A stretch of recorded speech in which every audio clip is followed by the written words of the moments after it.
Lelu, when we talk, Sure. Wow. What are you still trying to catch your breath? Wow. That's fire. Yeah, no, that'll get your adrenaline going. Yeah. That'll get your adrenaline going. I try to tell you all today was a special program. Those who were maybe not sure about it. Well, you better be sure about it now. Some of the people that you come across in hip hop music, and whose music you come across. Yeah. It's not that they're doing anything different. They're still rapping. Yeah. But it's what they're doing with the rap that touches you in a totally different way. There's a way to rap so that you rhyme. Yeah. And then there's a way to rap where I might rhyme behind you. And when you're looking back, I'm over there. And then the special moments like that belong to special people. One of those people is our guest this evening. When I think of him, I think of Remember the Titans. The feeling the feeling that you get when you watch that movie. Yeah. You want to go outside and you want to go outside and tackle something. Ladies and gentlemen, welcoming to the fifth element. Horns, please. What up, family? What's good? What's good to the fifth element? What's up, 2 cents? I'm easy, my brother. Thank you for joining us. It's been a long time coming, and you're here now. Glad to be here, man. And shout out to your co-host. I think her name is Lelo. I'm not sure, but that's what I. Yes, sir. What's up, yes,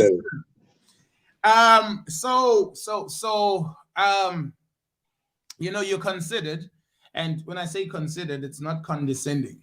Considered, widely considered to be, one of SA's foremost lyricists. I think it's not about necessarily skill, but it's about consistency as well. When people look at your body of work and say, but he's always dropped it, in a way that I wish I could continuously do something like that. And so, because we're not getting into the debate about best this and top this and not that, Yeah. But what people respect is the consistency and the impact, which I think both of which you embody, very, very obviously to even the blindest person, So what is your thought process when you put your music together? Like when you start a project, not just a song, but like a complete project. What is your thought process? And because surely there's an approach that you take to it that gives you this kind of edge, Yeah, man. I think I definitely take the view that if anybody should show me my lyrics after 10 or 15 years, I want to be able to say, yeah, I was speaking about what I was going through the time, and I was truthful about what I was saying. And this meant a lot to me at that particular time. And the reason I actually chose Energy as a particular track for opening is because it actually does that in the most clear and most vivid form. For instance, I say there, everything I'm doing is compulsory now. I see diminishing opportunities coupled with less time. The more I figure out that requires my attention is that the current state of my people at the moment is vexing. So I'm vexed by where my people are currently right now, and the difficulties confronting us as in general as a people, as people of the culture, the hip hop culture, and in general the societies that I live in. So I try to reflect, and to answer your question, the process I go through is trying to reflect my current state of mind versus what's happening in the society around me. Right. And has this always been your process, or has it been a development to get to that understanding that you need to have that in order for you to push your best work out? True. Well, I think because of my understanding of the spirit and the philosophy of hip hop, I was like, for me, I'm a fan of a type of hip hop that's engaged with cultural and artistic fashions. I kind of lean towards the type of hip hop that seems to either reflect the streets, reflect the movement of youth in our society. So I think I'm from that school of thought that says hip hop can be really used as a tool to create definitions, to create or speak to economic issues, political issues, intellectual issues, and so on. So I think I've always embraced that type of view around what hip hop can be useful for. And I think that's why it informs the way that I write. Fantastic, man. And we as an online radio station, Keith and Gacy Radio, we have 4 pillars here, which are motivation, spirituality, entertainment, and current affairs. All of which need to come across in everything that we engage. Now you being in the hip hop space, but also being somebody of strong faith and belief. You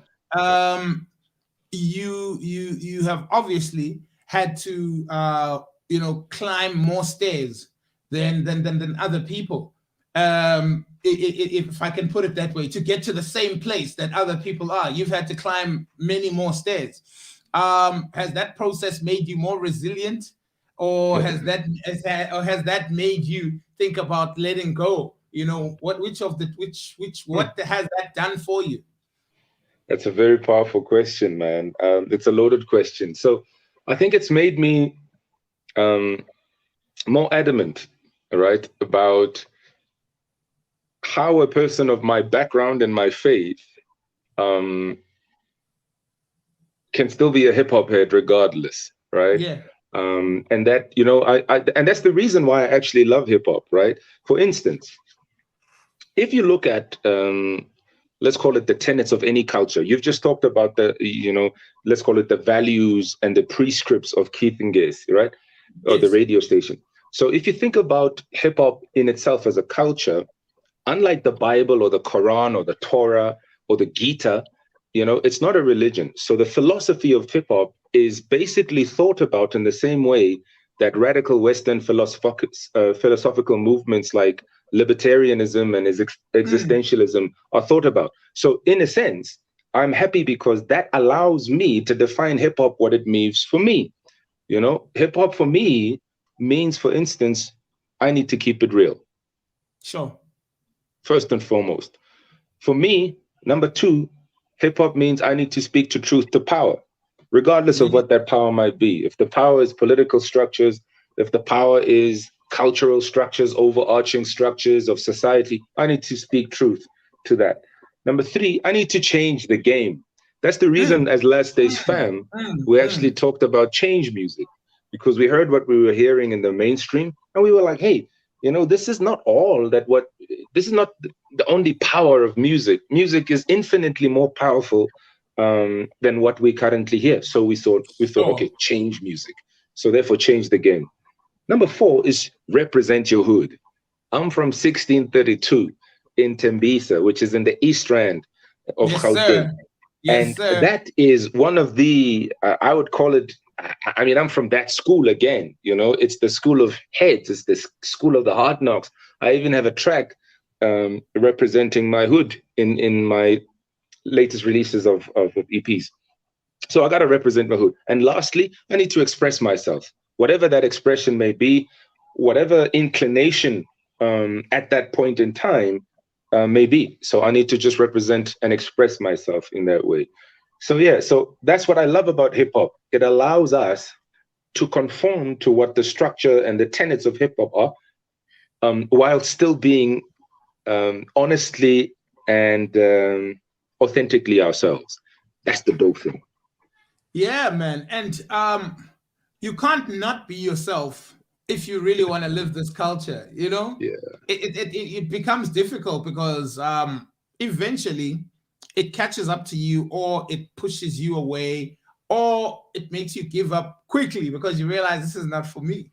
This is not for me. I'm not being true to myself. I'm just kind of selling face, or I'm trying to portray what I'm not, you know, remember the days of gangster, or let's call it keyboard gangsters, you know. Yes.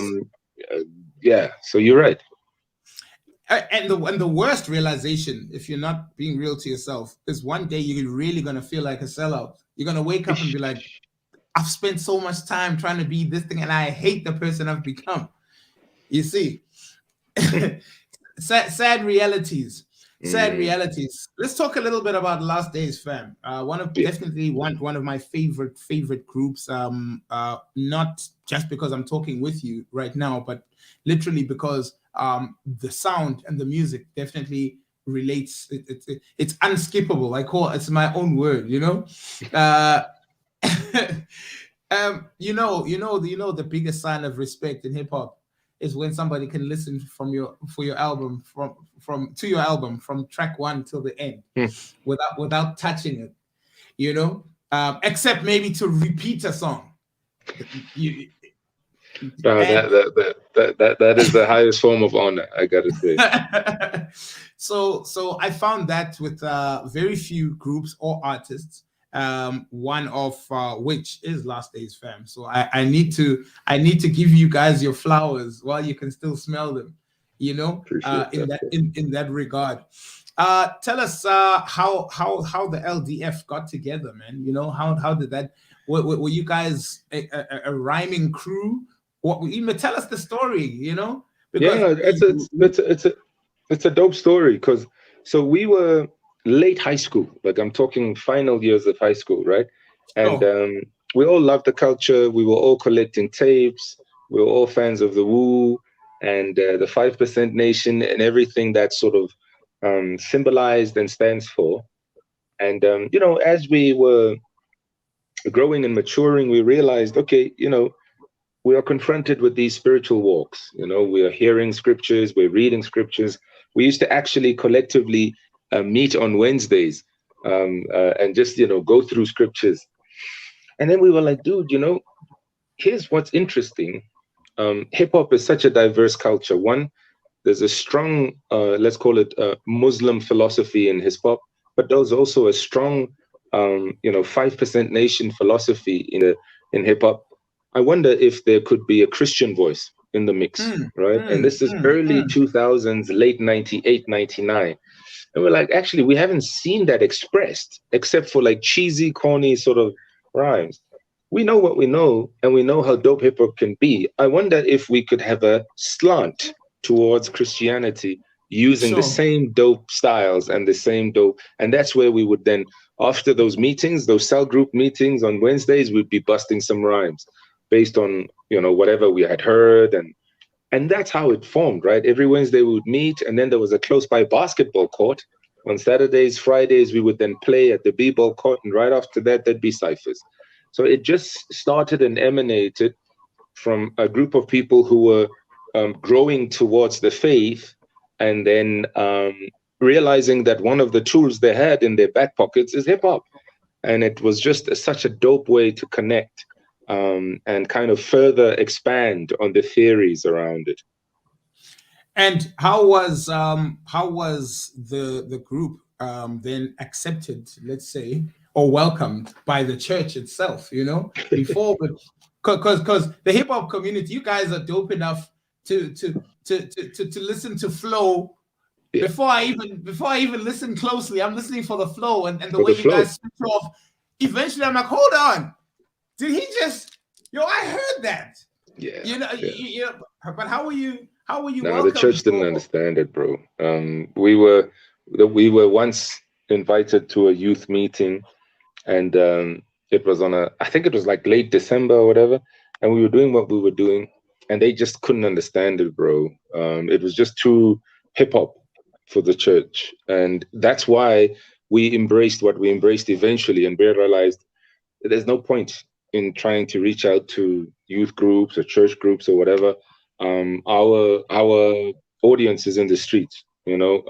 There's no point. So that's why we then started going to all the ciphers that you can think about in Joburg, even all the way as Port Elizabeth. Every cipher you can find. Every cipher you can find, bro. We were there because we just realized, look, this is a lost cause. in any case, what's the point? If we've got a message that's good for everybody, why waste time going to the church? So that's why we just hit the streets, bro. And we were on the road every single Friday, Saturday, Sunday. There was weeks where we were performing Thursday to Sunday at different locations. This is 2008, 2009, 10, 11, all the way to 12. Like, it was just, that was our life. So yeah, the church didn't really understand it. And we failed. We stopped it, right? We just stopped pursuing it because we realized they're not ready for it. They probably will never will. It's not the right format. We don't have a band. We don't have a leader. It just doesn't work. The formula is different. The formula is different, and the sound reminds people of what they've come to be afraid of, or distance themselves from. So the world. While you actually pulled off a genius move, by the time it was supposed to, all of the things are supposed to converge and it become this explosion. That's what we were hoping for, bro. I have to be honest. That's what we were hoping for. We were hoping people would catch on and they'd be like, yeah, those are our boys. Listen to Last Days Fam. Send your children to the Last Days Fam concert. They were like, nah, lava. They're going to lead our children astray. These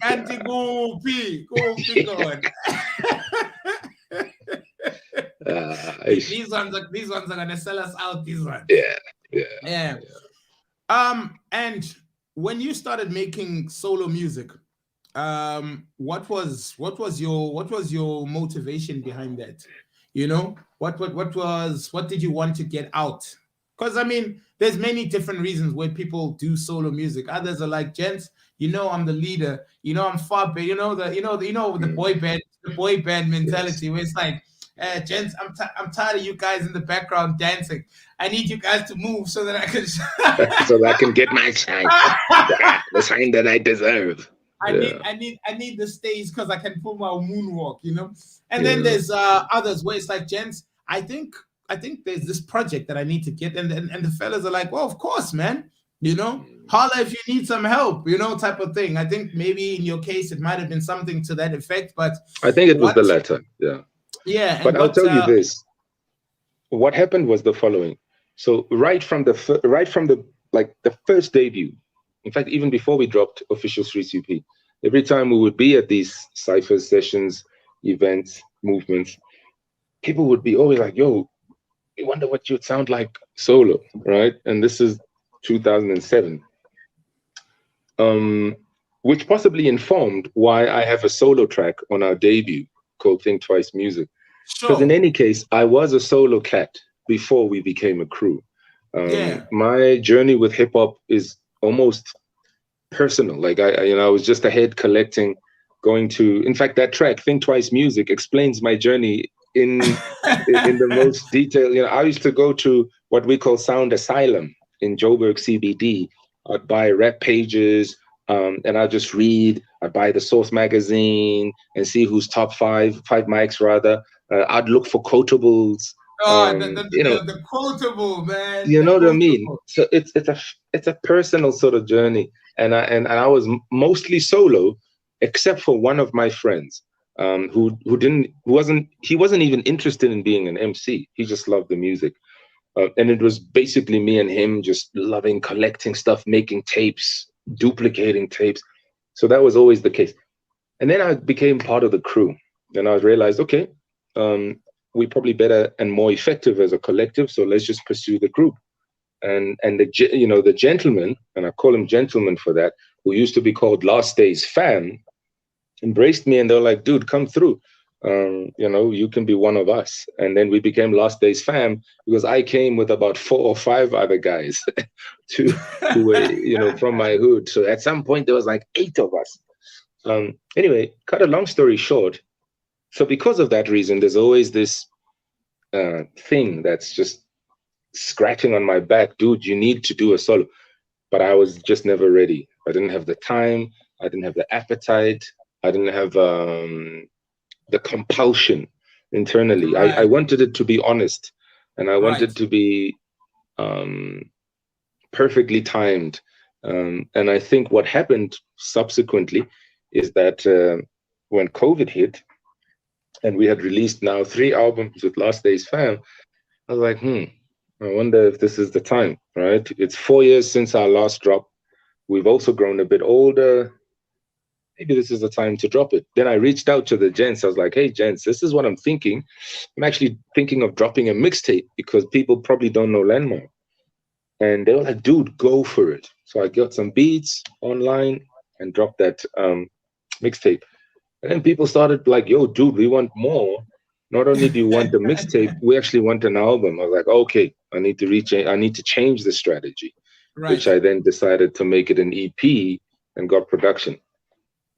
And the EP, tell us about the EP. Yeah, so the EP, which was I think, what did I call it? I don't know what I called it. Oh, actually, it was going to be a series. This is what happened. It was going to be a series of mixtapes. And the goal was to introduce myself to the masses as a solo cat. So instead of it being a series of mixtapes, because people weren't able to get it on Bandcamp, I needed to change the strategy to make it official EPs. So I was like, okay, I'm going to do a trilogy of EPs in 2021. Right. I'll wrap them around the series of the theory or the doctrine of the 7 deadly sins, just so that I have a nice way to wrap it around. And I'll make it 7 tracks each, and I'll drop it every 7 weeks. I think that was my theory. I wanted to create like a nice catch and a hook. So I was like, okay. And get the conspiracy theorists going as well on the side. Be like, this guy's coming up with some. So that's what happened, man. And so instead of them being mixtapes, they ended up being EPs. And I got some dope collaboration with local producers and even some folks in Kenya who helped me, and then just kind of fulfill this wish of creating EPs like that, just as an introduction to say, okay, this is what this dude sound like by himself. What is the best part of SA hip hop for you today, and what is the not so good part that you think is still fixable, but maybe we just let it go on for too long? Yeah, I'm gonna sound so old school, right? And I'm gonna refer to what Black Thought of the Roots once said about what is it? The principles of true hip hop have been forsaken. It's now contractual and about money making. I think one of the best, in fact, no, and this is quite personal. One of the reasons I got locked in to hip hop is because hip hop actually helped inform my worldview. It helped me inform. It actually introduced me in so much things about social issues and just cultural things, lifestyle things, actually. Right. So that's kind of missing right now, and it's.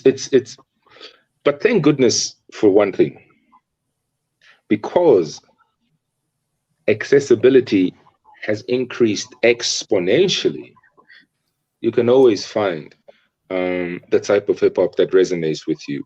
So I'm maybe this is me rethinking my answer, because in any case, even back then, now that I think about it, the hip hop that I loved wasn't necessarily played on top 40s on weekends. It wasn't necessarily played on the most popular youth station.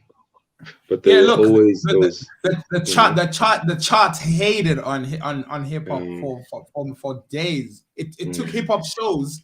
It took hip hop shows to almost become a chart, because that once a week show, everybody tuned in, because that's where I got to hear what was going on. Where I got to hear what was going on in Tembisa. I got to hear what's going on in Pretoria. I got to hear what's going on in Cape Town and Bloemfontein. I got to find out people are rapping in their mother tongues, like killing it, and through all of it, you get to learn some culture. And depending on the type of host you had for the program, who can also put you in, into the picture of what's really going on. Yeah. So it took that. I think that's what and that's what I'm possibly leaning towards, to say, you know what, every commercial platform has got bills to pay. They got advertisers to put on the slots, and they kind of are tied to whatever is pop, and that pop might not be necessarily the type of hip hop that you enjoy, but it is something that is enjoyed by the majority. So therefore, that kind of informs whatever lands up on the pop 40, top 40, whatever, and there's no harm there, So therefore, people will evolve to appeal to those pop requirements. So I'm not mad at that. So I guess, in a nutshell, the type of hip hop that I still enjoy is still out there. It's still accessible. Fortunately, I'm still able, due to social media, still able to connect to my favorite artists, and there's no love lost. Evolution will happen. Hip hop has always been a rebellion anyway. I mean, let's talk about it. It's always been a form of rebellion. So therefore, that's why every other culture that comes after it, and styles of hip hop, is a rebellion of the previous. So I'm not mad. I'm not mad, bro. It is what it is. My last question to you, my brother, before I let you go. If I had to leave you sitting there, take your car keys and go and start your car, then turn the volume up, what would I hear playing on the speakers?